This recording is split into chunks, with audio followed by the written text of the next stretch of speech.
আসসালামু আলাইকুম বন্ধুগণ, আপনারা সবাই কেমন আছেন? আশা করি ভালো আছেন। এতদিন অসুস্থ থাকার কারণে ঈদের মার্কেট করতে পারিনি। যখন করলাম দেখি শেষ করতে পারছি না।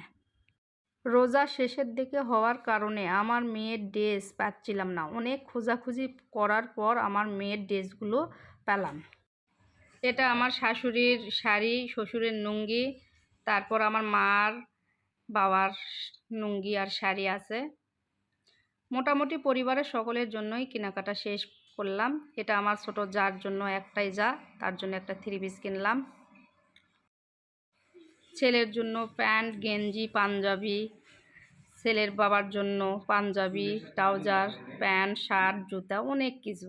ঈদের তো আর কেনাকাটা কম হয় না। এখানে আমার নাতির জন্য সামান্য কিছু উপহার, ছোট বাচ্চা গেঞ্জি আর প্যান্ট। আমার নাতি ছোট মানুষ। আমার মেয়ের জন্য কিউট একটা ব্যাগ, আর দোকানদার আমাকে ইচ্ছা করে একটা গামছা দিয়েছে।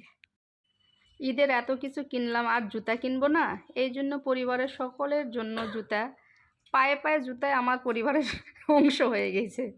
কেনাকাটা আমাদের অনেক হয়েছে, ভিডিও বড় হওয়ার কারণে দেখানো পারছি না।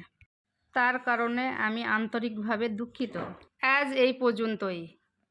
অগ্রিম ঈদের শুভেচ্ছা। দোয়া করি আপনাদের ঈদ ভালো কাটুক। আল্লাহ হাফেজ।